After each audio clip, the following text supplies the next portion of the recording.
होने के बाद पान खाते हैं चूना मिलाकर, वो जिंदगी भर वात के रोगी होंगे नहीं। माने चूना वो बोलते हैं सबसे बेहतरीन वातनाशक औषधि है। मेथी का दाना तो है ही, चूना उससे थोड़ा 1 डिग्री ऊपर है मेथी दाने से। चूना सबसे अच्छी वातनाशक औषधि है। चूने के बारे में भागवत जी का बहुत रिसर्च है, बहुत रिसर्च है, और वो ये कहते हैं कि ये भगवान की दी हुई प्रचंड मात्रा में अद्भुत ऐसी चीज है जो आपके वात के सब रोगों को दूर करेगी। माने घुटने दुखते हैं, कमर दुखती है, कंधा दुखता है, चूना खाइए। फिर वो कहते हैं कि इतना ही नहीं, शरीर में कैल्शियम जो है ना, कैल्शियम ये एक घटक है, माइक्रो न्यूट्रिएंट इसको कह सकते हैं अंग्रेजी में, सूक्ष्म पोषक तत्व है। ये कैल्शियम के बारे में जो गंभीर बात है आज के विज्ञान के हिसाब से जो मैं कहना चाहता हूं, भागवत जी ने तो 3500 साल पहले कह दिया, आज का विज्ञान उसको प्रूव कर रहा है, कंफर्म कर रहा है, वो ये कि कैल्शियम की कमी अगर शरीर को है तो आपको 20 नहीं 50 बीमारियां आएंगी।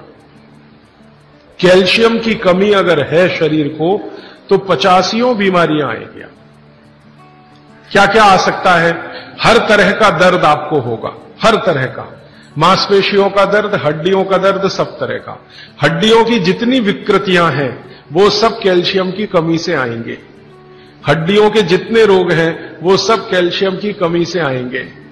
फिर वो कहते हैं कि रक्त के बहुत सारे रोग कैल्शियम की कमी से आते हैं, रक्त के रोग, खून की बीमारी।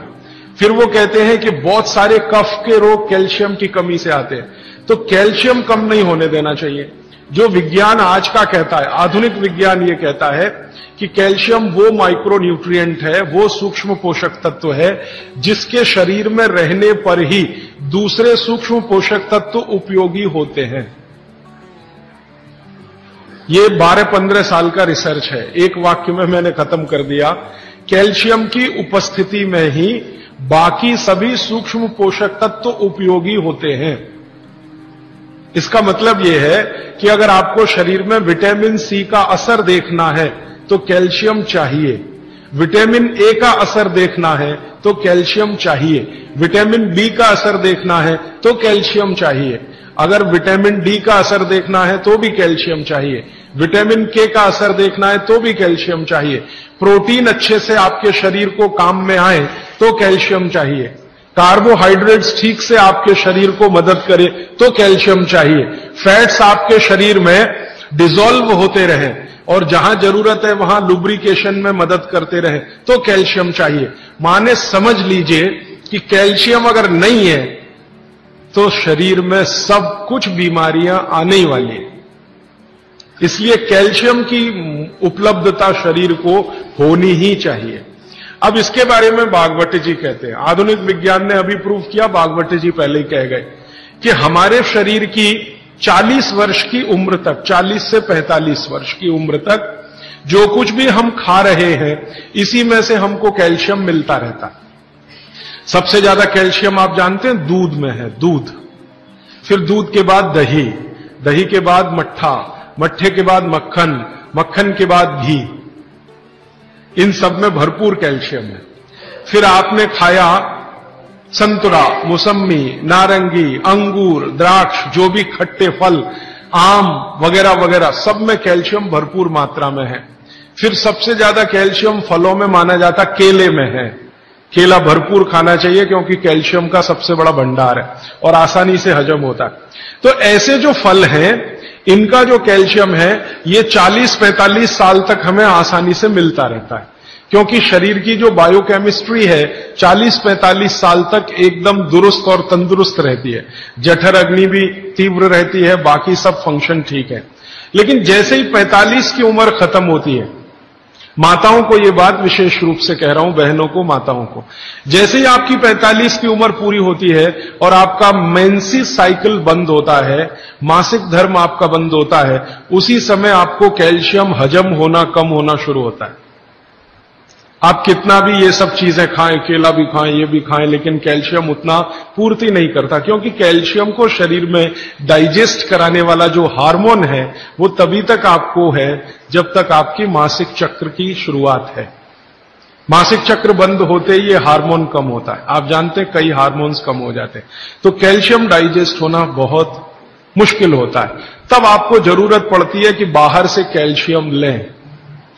इसलिए सब माताएं इस बात को ध्यान दें और इसको गांठ बांध लें कि 45 की उम्र होते ही चूना खाएं, क्योंकि अतिरिक्त बाहर से कैल्शियम उसी से मिलेगा। चूना जरूर खाएं आप सबके लिए, और आपको भी है चूना खाएं, क्योंकि आपकी उम्र भी 45 की जब पूरी होगी तो ये जो कैल्शियम है वो आपके लिए पर्याप्त नहीं है जो फलों से और सब्जियों से आ रहा है, कुछ अतिरिक्त चाहिए। और चूंकि बाकी सब माइक्रो न्यूट्रिएंट्स कैल्शियम की उपस्थिति में ही काम आएंगे, इसलिए इस पर ध्यान दीजिए। तो शायद इसलिए इस देश में एक परंपरा विकसित हुई है पान खाने की। ये पान खाने की परंपरा बहुत वैज्ञानिक है, बहुत ही वैज्ञानिक। जिसने भी शुरू की वो बागवट का पक्का चेला रहा होगा, बहुत समझकर उसने ये शुरू की। और ये अद्भुत है। अद्भुत मैं इसलिए कह रहा हूं कि भारत की सब जातियों में उत्तर से दक्षिण, पूरब से पश्चिम ये परंपरा है।